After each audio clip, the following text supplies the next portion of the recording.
All right, let's get started here. So welcome to Codevember with Elm.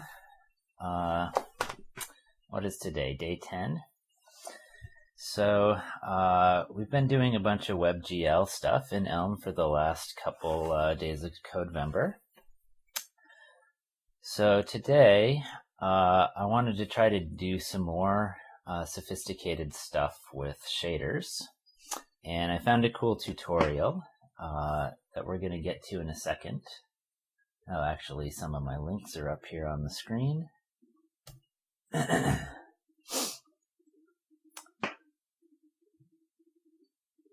Yeah, so today we're going to do some more WebGL stuff. Before we jump into that, I did want to talk briefly about the US elections, because I've been trying to make sense of the results, and a lot of people are upset for different reasons. Some people are excited.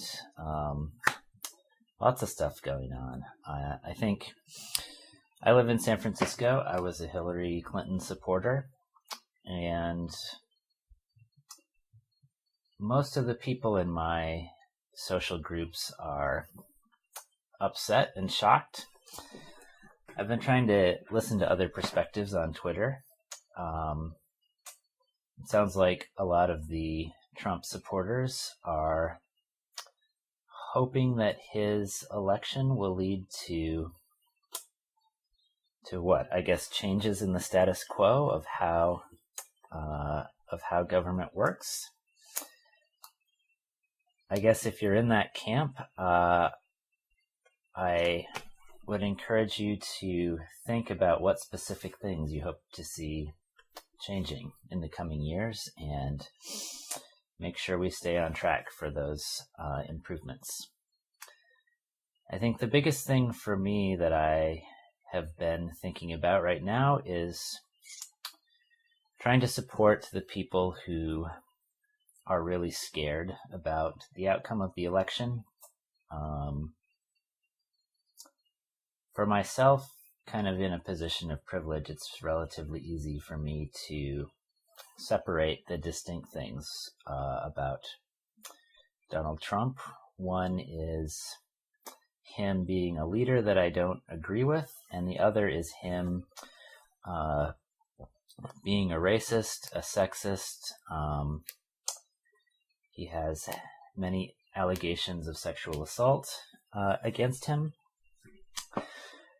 Those sorts of things I cannot respect at all. And on the other side, he is in a position of power, so that has to be dealt with. A lot of people, especially people of color, and transgendered people in particular, don't have that privilege to be able to separate those two concerns. And I know a lot of people who are taking things very personally and feeling like the country as a whole is not acknowledging their right to exist and be respected and have success in their lives. So I think if you're looking for what you can do, the biggest immediate thing, I think, is to make sure that people around you feel supported and know that you care about them, and that people in your social groups care about them and support them. And yeah, beyond that, I'm kind of at a loss, but I think there are a lot of issues we'll have to face in the coming years, specifically around environmental issues, education, healthcare in the United States, and international relations is another big concern. But that all, I think, can come later. So anyway, that's a bit of my perspective. I would love to hear thoughts from the rest of you. And also, I guess I would say, if you were a Trump supporter and felt like your voice was not being heard, that is another interesting issue too. So I think from my perspective, I do not support Donald Trump or the things he's done, but I am intent on working within the system to do what we can that's positive and to support the people that I know, regardless of their political views. So that's kind of where I'm at. I am not a public political speaker, so I'm trying to work on how I think about and speak about these issues. So yeah, if you can help me improve my perspective as well, I would love to hear feedback. So with that, let's move on for tonight to our Codevember project. Oh, and hey Shadowlink, welcome to the chat. So today, let me get my web browser up. We're going to be trying to make slimy broccoli, which is based off of this tutorial of using perlin noise in a vertex shader to create an explosion. And at the end of this article, the author talks about using different colors to make kind of a slimy texture rather than an explosion. So we're going to work towards that.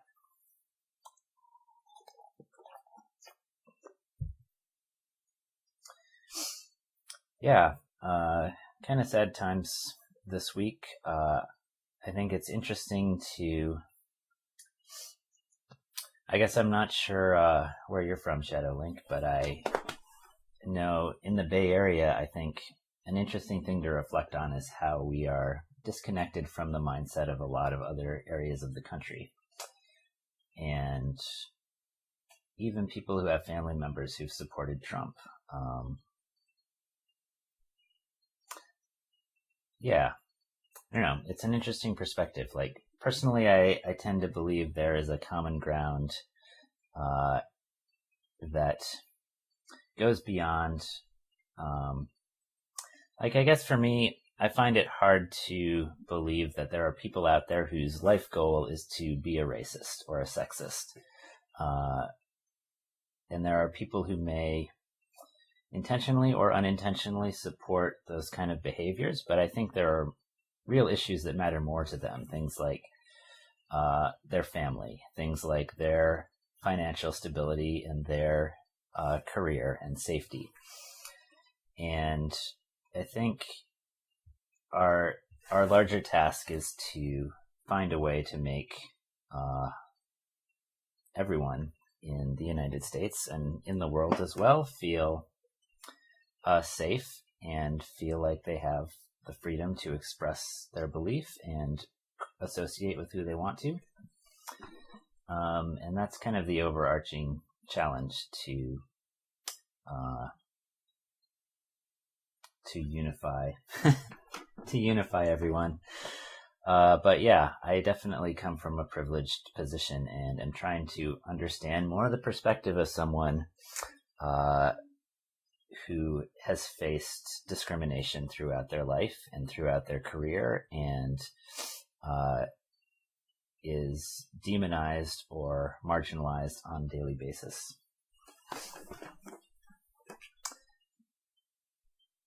All right. So yeah, let's get to the code for a bit. So let's make a folder for day 10.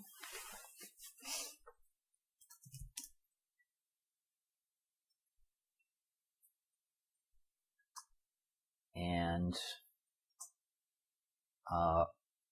what this does is it starts by making a sphere and then a shader and then adding a vertex shader that displaces the vertices based on a perlin noise function. All right, I guess Adam wants a update.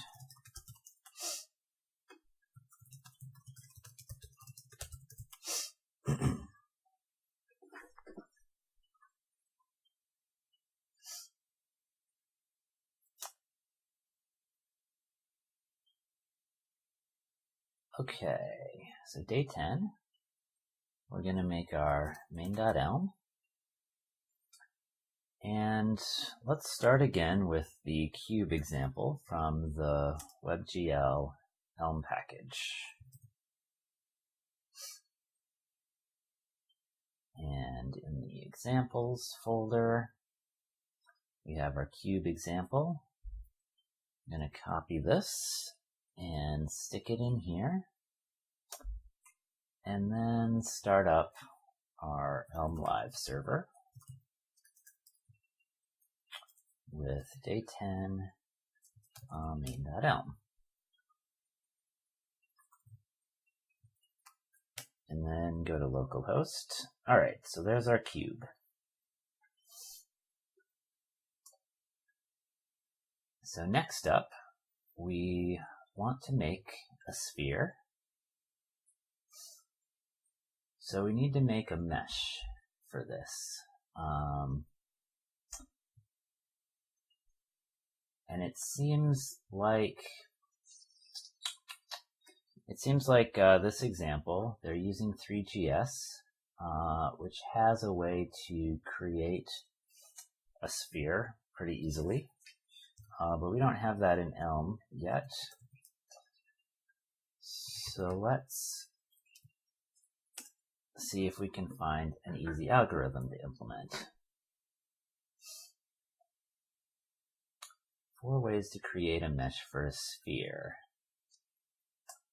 So there's a UV sphere, normalized cube, interesting, a spherified cube, and an icosahedron. And I think the standard sphere is the simplest, because it just divides things into slices and then divides each of those. And the icosahedron, it sounds like, is the one they're using in the tutorial we're following. Made of 200 by 200 segments. Actually, it's hard to say. Icosahedron geometry. Let's search for this in 3GS, or 3JS.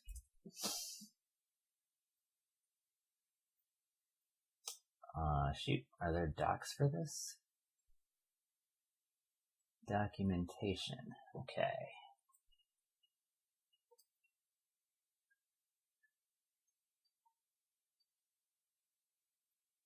Okay, so there's the radius, and here's the detail. Ah, okay. So in this example, they're using a radius of 20 and a detail of 4, is that right?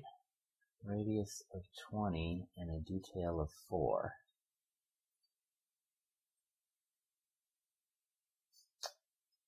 Okay.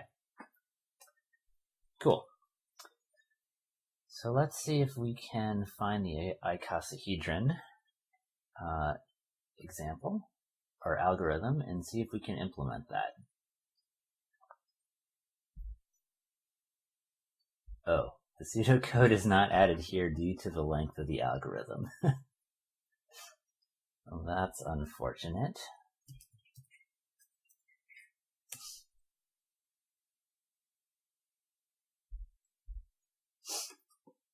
Creating an icosahedron. All triangles must have their vertices in the same order. Okay, great. Let me increase the font size here.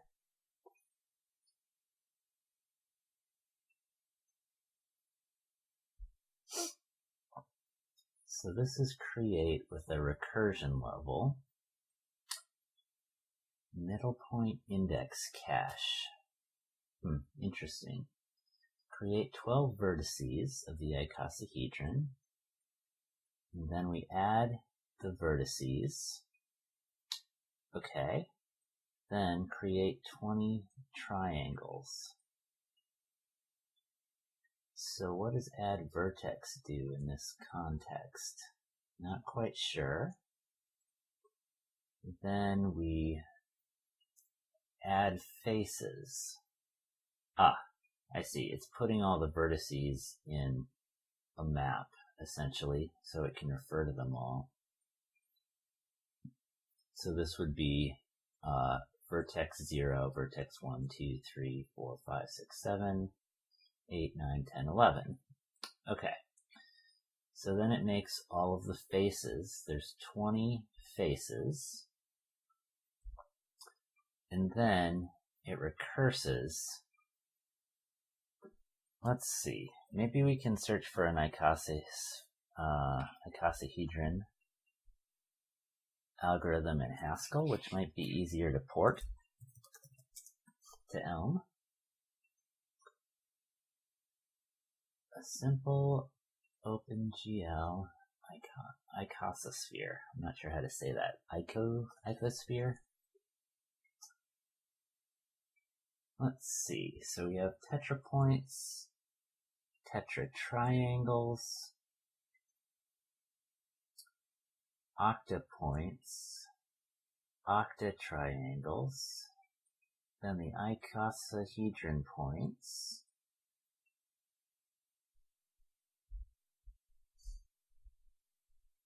and then there's a subdivide function, which takes a frequency, takes a list of vertices, and gives back a new list of vertices. What is a vertex 3? Is that a single point, or is that a triangle? Let's see. So a vertex 3 is just a vector, it looks like. Okay.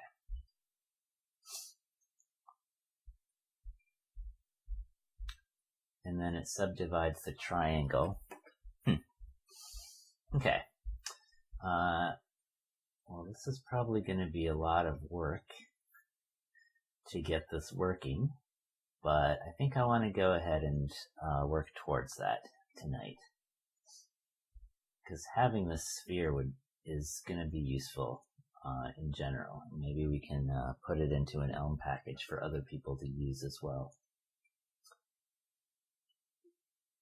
So I'm not sure what iterate does in Haskell. We have a frequency, we have triangles, and it looks like for each one, for each triangle, it's going to subdivide the triangle and concat map that into the list. Subdivide triangle takes 3 vertices, finds the midpoints, and divides it into 4 triangles. Okay. Cool. Well, I think we can try to make this shape.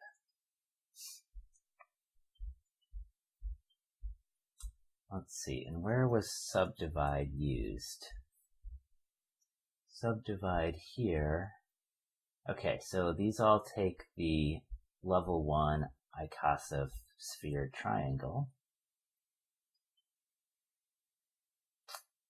Yeah, okay. So let's start with this and see if we can port this over. So I'm going to make a new file called sphere. I guess let's call it icosphere.elm. And this is day10.icosphere.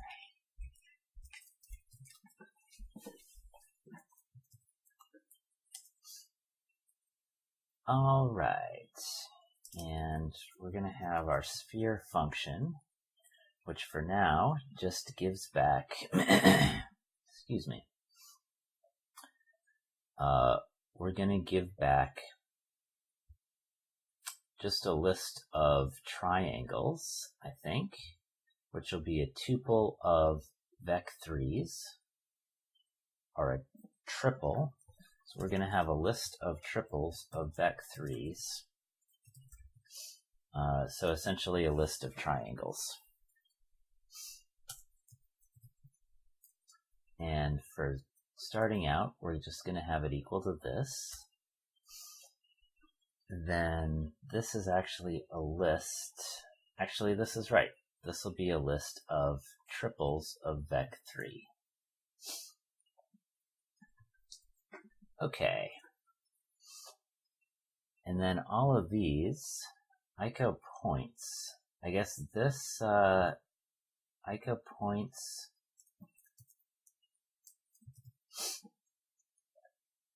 is just a cache of vertices. So I think I'm just going to declare all of these as variables.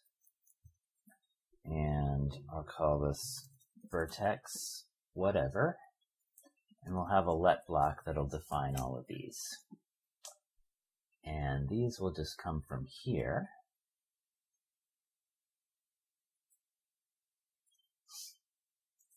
So we have T, and then each of these, whoops, what's going on here? There we go. Okay, and then each of these is going to change to be, oops, shoot.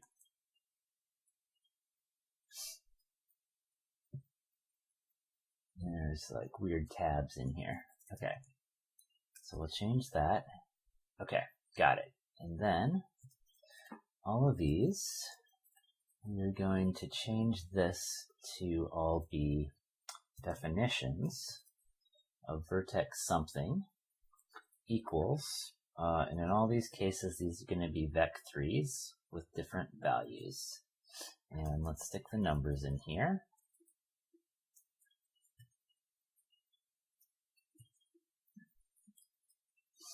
Okay. So this should give us our list. And then all of these. And what did I mess up here? Did I just not select enough of these? Oh yeah, okay. I need to keep selecting all of these.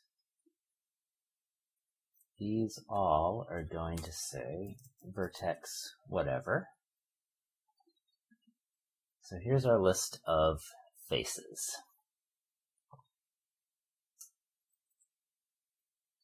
And now we need to import math.vector3 exposing everything.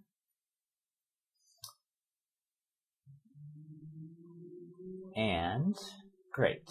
So now these lists in here all need to change to tuples.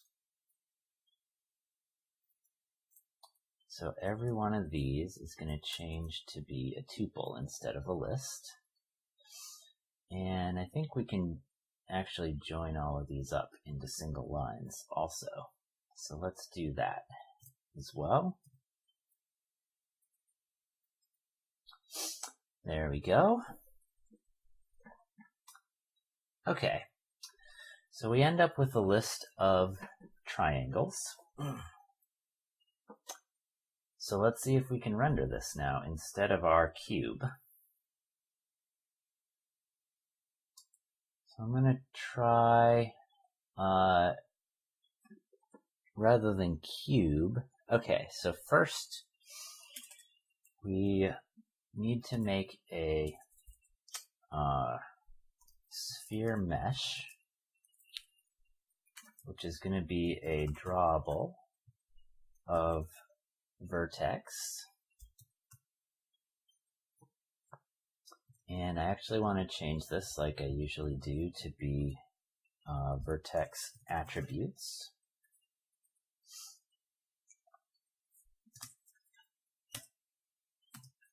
So here, this is going to equal our Icosphere dot sphere, which is a list of tuples, and then we want to list dot map each of those tuples.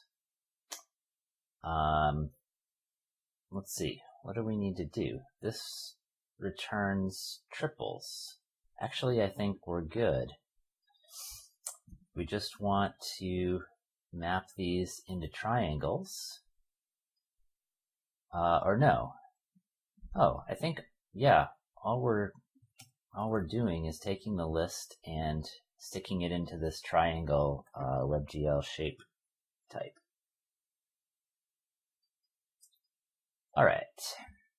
So we need to import day10.icosphere as icosphere.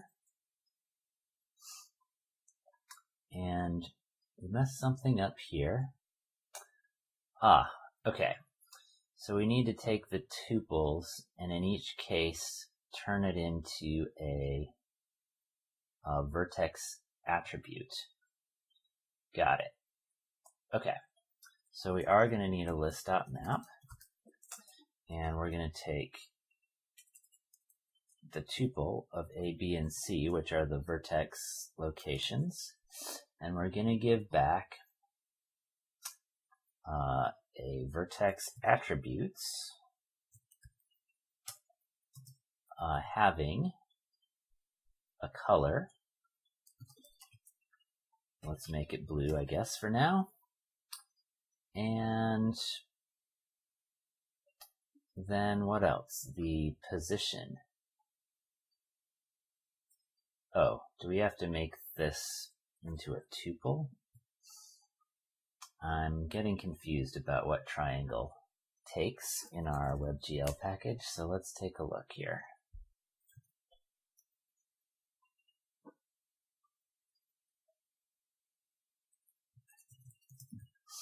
So triangle takes a list of triples of the attribute type. Okay. So yeah, then we need each of these. And this will be A, B, and C. So we'll basically just tack the color onto each of those. And what's wrong now? And rather than color.blue, we need a vec3 of our color, which will just be, let's see, 0.2, 0.2, and 0.8.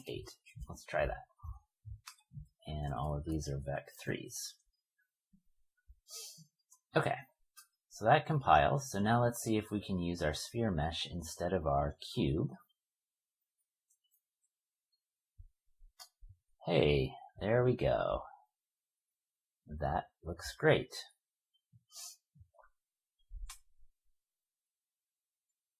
And, actually, I wonder if we could change the colors of these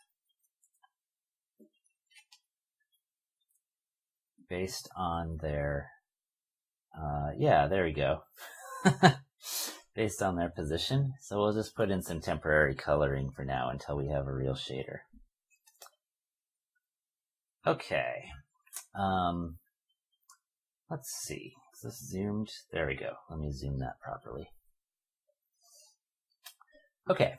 So in this case, we can now delete all this code to make our cube.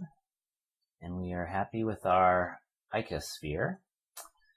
Well, our base level. So now we want to also implement this code to subdivide it.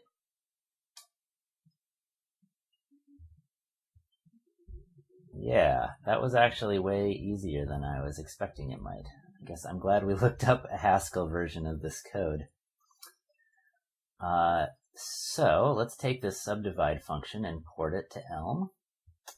And not sure what all this normalize stuff is about, but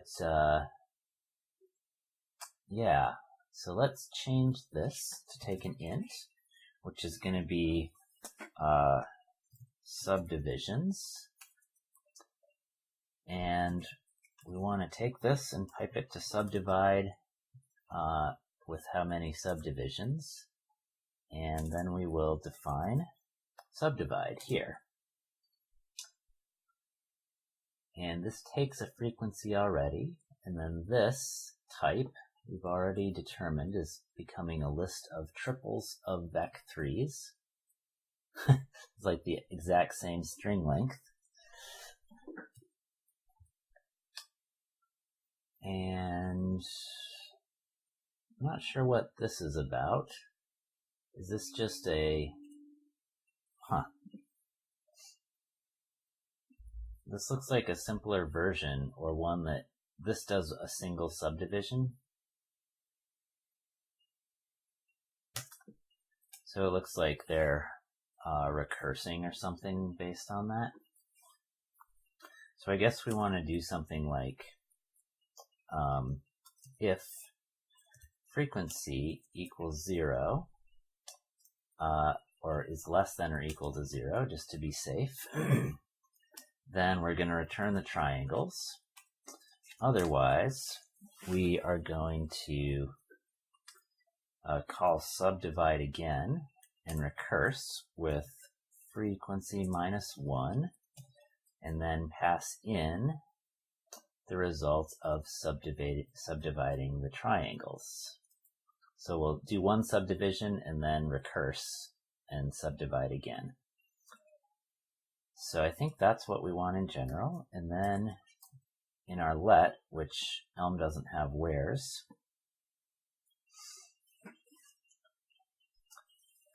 let's see. Someone had built a virtual reality IDE for the HTC in for the Vive in Haskell. Interesting. Yeah, I've actually seen. Let's see. The first time I went to Strangeloop, there was a talk about game programming in Haskell using OpenGL, which was pretty cool. And I was learning yesterday at the Elm meetup in San Francisco that WebGL is relatively limited, and like normal OpenGL has this other type of shader called a geometry shader, which can basically in the GPU take vertices and produce more vertices, which is something you can't do in WebGL. Okay, so this is moving into our let. I'm going to delete this. We can always refer back to the Haskell code if we need it. And midpoint was another function defined over here. And actually, we might even have the midpoint defined in the linear algebra package. Let's check that.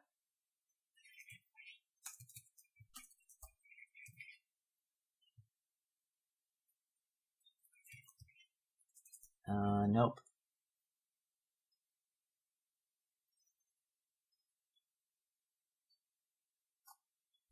Do we have a divide in here? No. Okay, cool. Then we will use this. These all change to vec3s. And a vec3 is simply an alias for a tuple. No, it's actually a totally separate thing. So we can use toTuple on it. So we'll call these A and B. And then I guess we'll let x, y, z equal toTuple A. And we'll have x prime, y prime, z prime equal to tuple b in this, and then we'll make a new vec3 from that. There we go. All right. Now what else is going on here? The type of this doesn't work. Because subdivide triangle, we need to use triples here. Or, yeah, I guess I call tuples with 3 elements triples. And now what's wrong? The then branch has a type of a single triple, but the else branch is a list. Oh, the then branch is this one, I see. It shouldn't be. Tries, am I referring to that somewhere else? This should have the type. Ah, okay. So we are in here, we want a list.map. It's confused because it was already inferring the type from another part of the code. Okay. So then we subdivide, and actually, so this should be concat map. Is that right? Probably not. No, it is right. Okay. And now what's wrong? Ah, our main is wrong now because we need to give this a parameter. So if we pass 0, we have the same thing. If we pass 1, I can't tell if that's working or not.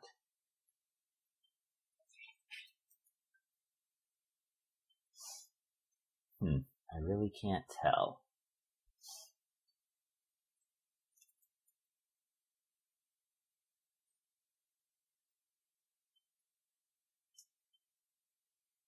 Let's see. So we take the midpoint. Oh, but this is just subdividing everything and not actually moving the points out onto the sphere, right? I guess that's what the normalize does. Ah, okay. That's what the normalize is for. So this is just distributing points around the icosahedron, and then it looks like this normalize function actually pushes all the points out to lie on a sphere, I think. Let's try implementing that and see if we're right. So normalize just takes a vertex and gives it back. Okay. So we will subdivide it all, and then we will list.map normalize, and we'll define normalize here. And this type is our vec3, and this is our, let's just call it p for point. And the length, we actually have a function in linear algebra for that. It's just called length. So let's call that L here, and this will be length of P. And then we'll make a new vec3. And then we need X, Y, and Z to equal the 2 tuple of the point. And this is the vec3. All right, and what did we mess up here? I see. So we actually have to normalize the triangle, and we don't have a nice way in Elm to apply a function to all parts of a triple. So we just need to write this manually.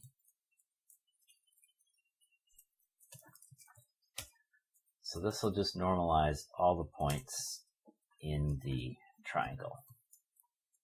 And it'll return back normalize of A, normalize of B, and normalize of C.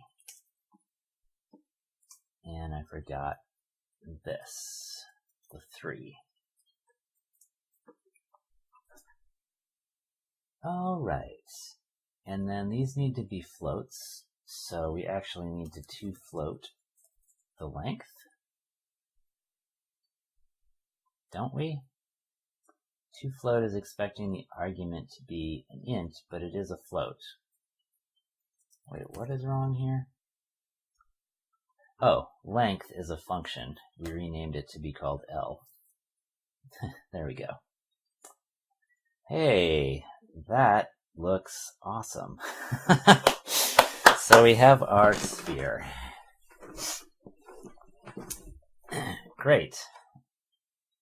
So, I don't even remember when we started, around 7 o'clock? All right, let's take a short break, just a minute or two. I'm going to grab some water, and maybe tweet this exciting sphere. And then we'll be back and we'll be ready to actually start this tutorial now. Oh yeah, let's just try this out real quick. So here's our so if we have a 0 subdivisions, we get our basic icosphere. We can subdivide it with a 1, a 2, and a 3. And I think the one in the demo used a 4. Yeah, there we go. Looking nice. All right, I'm just gonna screen capture this. Okay, cool. So we'll take a short break and then we'll be back and continue the tutorial towards making slimy broccoli.